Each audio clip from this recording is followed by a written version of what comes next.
अच्छा प्रसंग आता है कि एक केस भगवान राम के दरबार में आया। केवल एक दो ही केस आते हैं भगवान राम के दरबार में, एक गिद्ध का आया था और एक में, चलो मैं ये बता देता हूं, कुत्ते का केस सुना है आपने? एक कुत्ते का केस आया है। राम जी ने पूछा कि दरबार में कोई है तो नहीं? बोले कोई नहीं है, कोई नहीं आया। तो राम जी दूसरे पर विश्वास नहीं करते, खुद गए वहां पर, जाकर के देखा एक कुत्ता खड़ा हुआ था। राम जी ने कहा वो खड़ा तो है। कहा वो तो कुत्ता है। बोले राजा केवल इंसानों का थोड़ी होता है, वो तो सारे लोगों का होता है। राम जी ने पूरी कोर्ट लगवाई, पूरी सब लगी, और कुत्ते से पूछा गया। राजाओं को पहले इतना ज्ञान रखना पड़ता था कि वो कुत्तों की भी भाषा जान सके। कुत्ते से पूछा गया तुम्हारा कोई केस? बोले हाँ मेरा केस है। क्या केस है? कि आपका राज्य है, मैं आपके राज्य में रहता हूँ।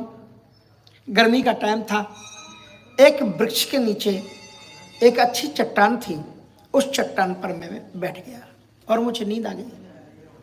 और उसके बाद में एक सन्यासी आया। सन्यासी चाहता तो और भी चट्टान पर बैठ सकता था, कुछ भी कर सकता था, पर उसने मुझे छड़ी मारी है जिससे मेरे पाँव में घाव हुआ है।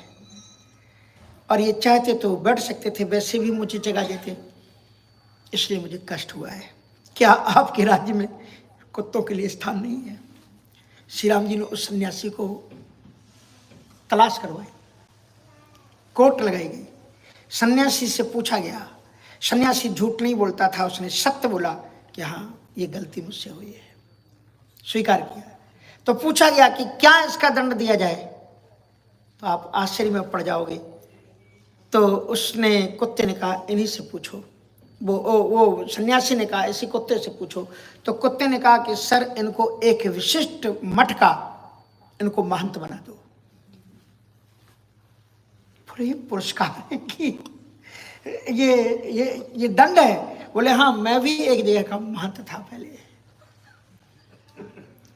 बोले तो तुम महंत थे तो फिर ये तुम कुत्ते क्यों बन गए? कहा वो मेरी गलती, सब महंत ऐसे नहीं होते। बोले हुआ ये कि मैं सोचता था कि मंदिर मेरी प्रॉपर्टी है, मैंने अपने मांग मांग करके मंदिर को बनाया है, इसलिए मंदिर में जो कुछ चढ़ता था मैं उसे अपनी प्रॉपर्टी मान लेता था। जो भी चढ़े हुए मैं अकेले एंजॉयमेंट करता था, सोचता था इसका पर तो केवल मेरा एक अधिकार है। पर ठाकुर जी के ऊपर चढ़े हुए प्रत्येक द्रव्य पर प्रत्येक संसार के व्यक्ति का नाम लिखा हुआ है, इसलिए ईश्वर के नाम पर मंदिर में चढ़ी हुई जो भी वस्तु हो उसे कभी एकाधिकार में प्रयोग मत करना। उसके परिणाम स्वरूप अकेले भोग लगा, मिठाई का पैकेट ले गए अंदर, अंदर बैठ करके खाया, जो भी मिला दान दक्षिणा अपने बच्चों में लगाई। तो इसलिए उसको उन्होंने ये कहा कि ये इसके कारण से तो ये ग्रंथ, these are giving so many lessons for us, we can learn so many things. सातम सम मोहि में जग देखा। देखो ये भारतीय संस्कृति है,